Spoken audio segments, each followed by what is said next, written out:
पाकिस्तान को भारत से इतनी नफरत है कि अफगानिस्तान के विदेश मंत्री आमिर खान मुत्तकी जब भारत दौरे पर आए तो उसकी बौखलाहट बढ़ गई, जिसके बाद उसने अफगानिस्तान की राजधानी काबुल पर एयर स्ट्राइक कर दी और फिर तालिबान ने पलटवार करते हुए पाकिस्तान के करीब 58 सैनिकों को मार गिराया। साथ ही मुत्तकी ने तब चेतावनी दी थी, कहा था पाक बाज नहीं आएगा तो हमारे पास और भी रास्ते हैं। दरअसल विदेश मंत्री आमिर खान मुत्तकी ने जम्मू कश्मीर को भारत का अभिन्न अंग बता दिया था, जिससे पाकिस्तान भड़क गया। इसके जवाब में पाकिस्तान ने काबुल पर हवाई हमला किया था, जिसका जवाब अफगान सेना ने तुरंत दिया था। अफगानिस्तान ने पाकिस्तान को चेतावनी देते हुए कहा कि वह अपनी सीमा और राष्ट्रीय सुरक्षा की रक्षा करेगा। हालांकि इसके बाद सीज फायर पर दोनों देशों के बीच सहमति बन गई थी, लेकिन पाकिस्तान ने सीज फायर को तोड़ते हुए अफगानिस्तान पर एक बार फिर से हमला कर दिया, जिसमें 3 अफगानी क्रिकेटरों की मौत हो गई, जिसकी जानकारी खुद अफगानिस्तान ने दी है। और अफगानिस्तान क्रिकेट बोर्ड ने अब खुले तौर पर पाकिस्तान के साथ न खेलने की बात कह दी है। क्या ये हृदय विदारक खबर अफगानिस्तान के पक्तिका प्रांत के उर्गुन जिले से सामने आई है। यहाँ पाकिस्तानी हमले में अफगान क्रिकेटर कबीर सिबाकतुल्ला और हारून समेत 8 लोगों की मौत हो गई है, जबकि 7 अन्य गंभीर रूप से घायल बताए जा रहे हैं। इस दर्दनाक घटना के बाद अफगानिस्तान क्रिकेट बोर्ड ACB ने मामले पर तुरंत संज्ञान लिया है और जाँच और कार्रवाई की प्रक्रिया शुरू कर दी है। अफगानिस्तान क्रिकेट बोर्ड ACB ने शहीदों की तस्वीर के साथ बयान जारी किया है और पाकिस्तान को खरी खरी सुनाई है।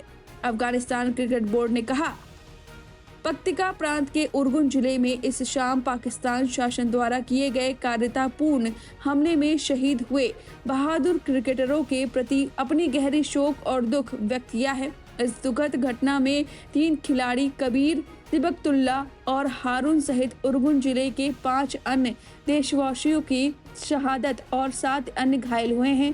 खिलाड़ी पहले शर्रा पक्तिका प्रांत की राजधानी में एक दोस्ताना क्रिकेट मैच में भाग लेने गए थे।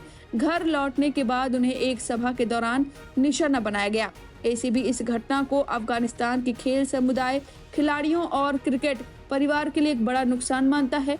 बोर्ड शहीदों के परिवार और पक्तिका प्रांत की जनता के प्रति अपनी गहरी संवेदनाएं और एकजुटता व्यक्त करता है। इस दुखद घटना के जवाब में और शहीदों के सम्मान में अफगानिस्तान क्रिकेट बोर्ड ने आगामी ट्राई नेशन T20 सीरीज में, जिसमें पाकिस्तान भी शामिल है और जो नवंबर के अंत में खेली जाने वाली थी, भाग नहीं लेने का निर्णय लिया है। अल्लाह शहीदों को जन्नत में उच्चतम स्थान प्रदान करे, घायल खिलाड़ियों को शीघ्र स्वास्थ्य लाभ दे और उनके परिवार को इस अपार दुख की घड़ी में धैर्य, पुरस्कार और ताकत दे। यानी अफगानिस्तान अब T20 में होने वाले मैच को नहीं खेलेगा पाकिस्तान के साथ, और ये उनका करारा जवाब है कि इस अस्थायी युद्ध विराम को दोहा में वार्ता खत्म होने तक बढ़ाया जाता है। इसके बाद भी पाकिस्तान ने अफगानिस्तान के पक्तिका प्रांत में एयर स्ट्राइक कर दी है और इसमें खिलाड़ियों की मौत हुई है। वहीं पाकिस्तान रक्षा मंत्री ख्वाजा आसिफ ने इस पूरे हमले पर बयान जारी करके कहा है कि आतंक जहां भी पल रहा है उसे उसकी कीमत चुकानी पड़ेगी। यहाँ तक कि भारत का भी नाम ले लिया है। आसिफ ने बीच में भारत की बात करते हुए कहा, तालिबान सरकार भारत की तरफ से काम कर रही है और पाकिस्तान के खिलाफ साजिश रच रही है। काबुल के शासक आज भारत की गोद में जा बैठे हैं। वे हमारी हिफाजत में रहते थे। अगर सीमा पर अफगानिस्तान कोई भी उकसावे की गतिविधि करता है तो उसका मुंहतोड़ जवाब दिया जाएगा। वहीं आपको बता दें कि पाकिस्तान की एयर स्ट्राइक के बाद दोनों देशों में तनाव अब काफी बढ़ गया है। सीमा पर गोलीबारी में दोनों तरफ का नुकसान हुआ है।